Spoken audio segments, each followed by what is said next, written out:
Good afternoon. So as noted, I'm Tricia DeBleeckere with the Minnesota Public Utilities Commission staff. I'm here to talk to you today about Minnesota examples of how we are faced with interoperability concerns in our dockets. And so for me, what really helps me understand things is having some basis of framework or table of contents. And while this will be touched on in much more depth later, there are really three areas of interoperability, which are organizational, informational, and technical.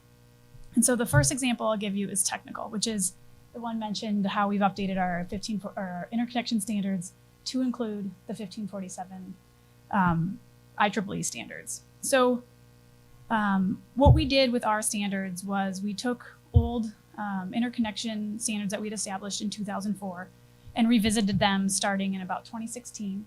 And we looked at two parts, essentially. The process on how DERs are interconnected through our utility and their utility tariffs.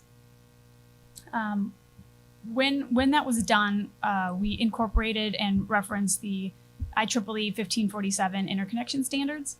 And so what does that mean?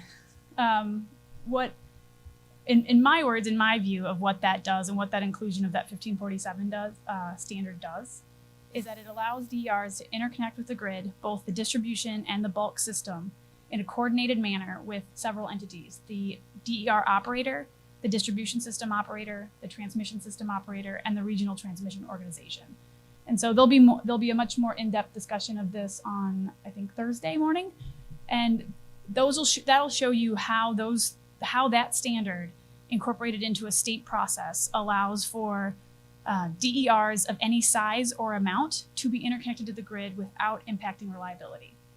I think it's really important for each individual state to look at that to ensure that you've adopted that standard, because it's a really well thought through standard that gets the right people in the room figuring out exactly how that DER any given DER will interact and interface with the grid at multiple different levels. And so second, and briefly, from a more broad view on that organizational and informational view of interoperability, we've also recently required distribution system planning and our grid modernization infrastructure plans from our utilities.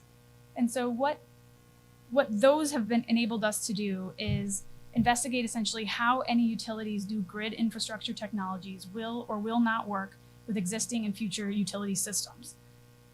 And whether or not they're using available industry standards.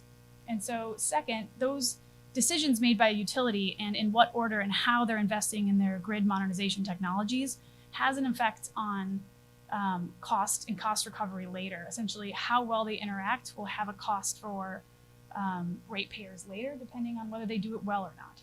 And so those are my two examples in Minnesota of what we're up to, and we will move on to the rest of the workshop. So thank you.